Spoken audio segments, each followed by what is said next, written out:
Alan, you must have been pleased generally with that performance. Yeah, there's certainly elements of it were particularly pleasing. I think if you were giving it an overall grading, you'd say you were satisfied with the performance. At times we were very good, other times we need to tidy up.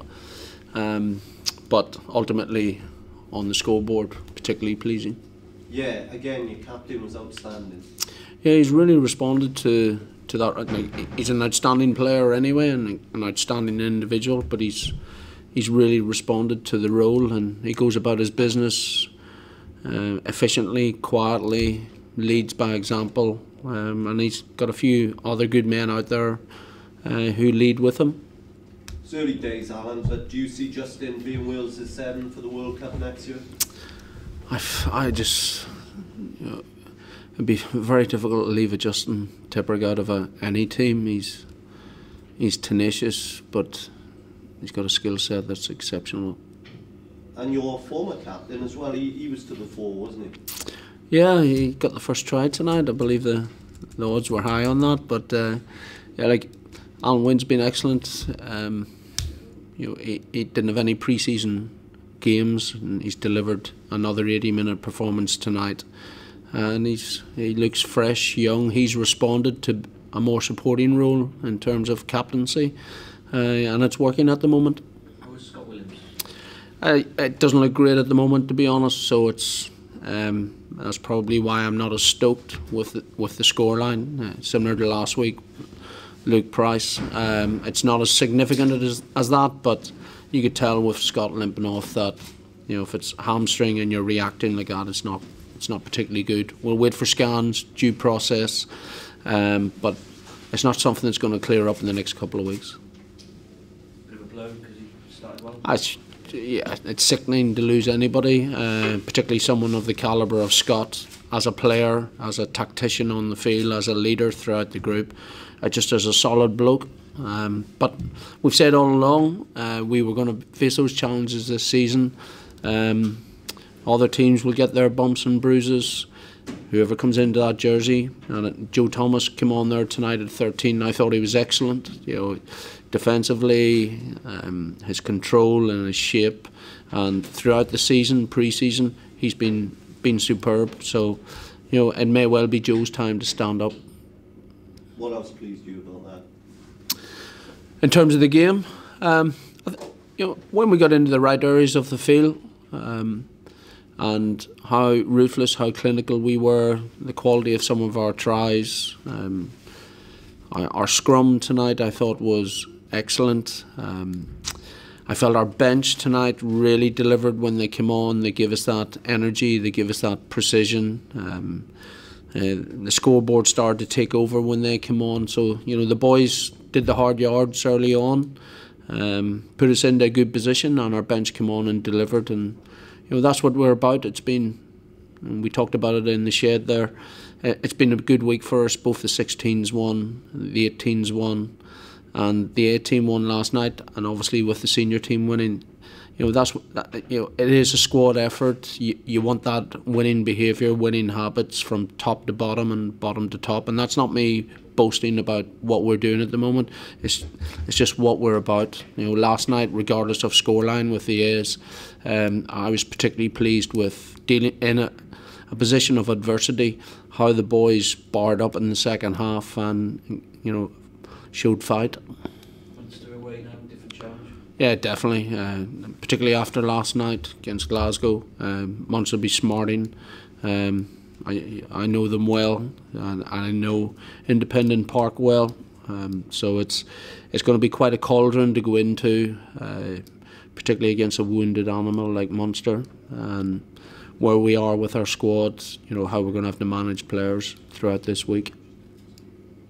Have you got cover for Scott? I have cover in Joe Thomas. We've got Corey Allen, we've got Kieran Williams coming back from injury, a young Welsh under-20, and that's where we are. I said prior to the game tonight, we had 22 Welshmen in our 23, and I doubt if there's a team in Europe has that sort of ratio. born and bred. So it's something we're proud of, and those men are delivering at the moment. So there'll be another young Welsh centre come into that mix. That's where we are in terms of our recruitment and our budget. I guess your big players are standing up for you, Alan. Dan Idiot, again, quite prominent in the first half. Alan Jones, Justin Pickerick, Scott Williams, Alec Davis, who wasn't feeling great during the week, again delivered. Sam Davis, I don't think we should miss how good Sam was tonight. Tactically putting us into the right areas of the field, and when we got there, he's calling the shots along with Scott. Owen Watkin tonight, I felt much more presence. People like Scott Otten who are working hard around the field. Rodri Jones who came on, Scott Baldwin. It's been well documented that we didn't play too many pre-season games, that the boys don't have a lot of minutes under their belt, but that's where we are in terms of our numbers, in terms of the injury profile. We've only had 2 loose heads and 2 tight heads. We've got people coming back into the mix now. We dealt with adversity in the first half with Daniel Evans, head knock, Nicky Smith, head knock. We had to use our full complement tonight. So there's a threshold of performance that's required for this team, and those senior players as well as the other players are leading in training in terms of the standards. They're driving standards, and they're driving the behaviours that are required to be an Osprey. Those 2 you mentioned, how are they coming up? Dan Evans and Nicky Smith? Obviously they go through the return to play protocols, but with a 6-day turnaround, that's going to be tight. With Keelan Giles, when are you expecting him back? I'd like him back next week. That isn't going to happen, but we'll do what's right by Keelan. We've got a tremendous medical and S&C team, and someone like Keelan who's had the injury he's had, the athlete and the pace that he has, and that's the beautiful thing for us, and that's the anticipation for us as coaches. He's hitting his markers. He's back to full pace. There's no clunkiness there with the knee, but it's going to be right to launch him at the right time. And I'd suggest the guidance at the moment is it's around European Block 1, post-European Block 1. George was good again? Yeah, good. A little bit of tightness, so just managed him.